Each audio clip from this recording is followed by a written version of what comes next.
Almost 70 million millennials are eligible to vote this election, but perhaps not a surprise, they aren't leaning Republican. A new survey by the College Republican National Committee finds that young voters believe Democrats care more about the issues that matter to them, in some cases by more than 2 to 1. Alexandra Smith hopes to change that. She's chairwoman of the college RNC, joins us now. All right, Alexandra, how do you change that? Simply by going where they are and speaking to them in a language that's relevant to them.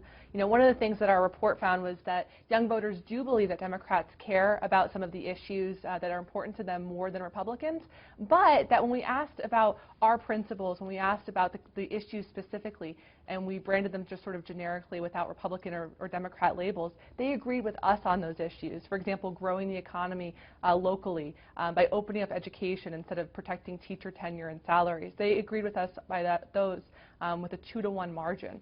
So they agree with us in principle, but we have not been where they are to share that message. We have not been online, we have not been on campuses, and Democrats have taken over. This data has been known for a long time. We've known that millennials, young people, favor Democrats by a large margin. We saw it in 2008. We saw it in 2012.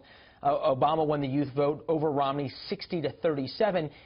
So is the Republicans just been asleep at the wheel? Has the college Republicans been asleep at the wheel and not trying to change this with the things that you just talked about? Well, we haven't been, certainly. We've been on campus and online trying to reach young people where they are.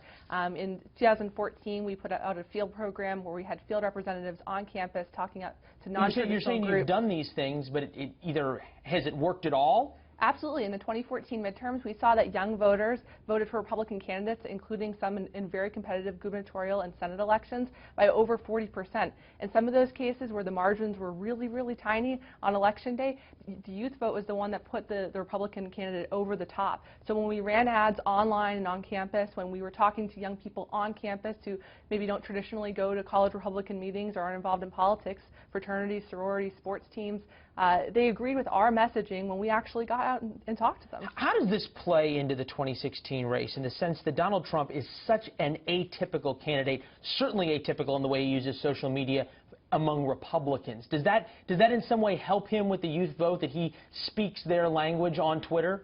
I think it absolutely does. You know, he talks like a millennial. He goes, on Instagram to release videos. He tweets. If you look at Hillary Clinton, by contrast, it takes an 80-person press team to approve one press release to get out there. Donald Trump just gets on Twitter, fires off a tweet, and it's the news story for the rest of the day. He's also put his ads on Instagram, which is one of the top platforms that younger voters are using. Yeah, no, we actually saw Donald Trump sort of attack on that very same line when Hillary Clinton's team wrote "delete your account." He said, "How many of your people did it take to come up with that comeback?" We've seen this kind of concept, and there's been some news reports nibbling around the edges of this, of the idea of sort of the Trump bros, frat guys who are sort of wearing the Make America Great hats again.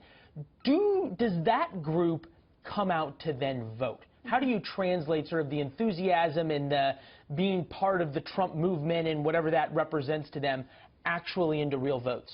You know, there is definitely an enthusiasm among that group. What I would caution in saying, though, is that Mitt Romney won young white males. That was the group that he won out of all the young voters. We need to reach out to young women and young Hispanics, and I think that we could do that with an economic message that talks in a young person's language and talks to them where they are. But if we don't do that, we're not going to be able to prevail nationwide. Your theory so far in the past couple of minutes have been we need to talk to millennials about the issues they care about. We need to talk to them about policy. If we explain our policies to them as Republicans, we're going to do better. However, the Republican candidate does anything but talk about policy, and when he does, half the time he says one thing one day and something else the next day. So how do you square that circle?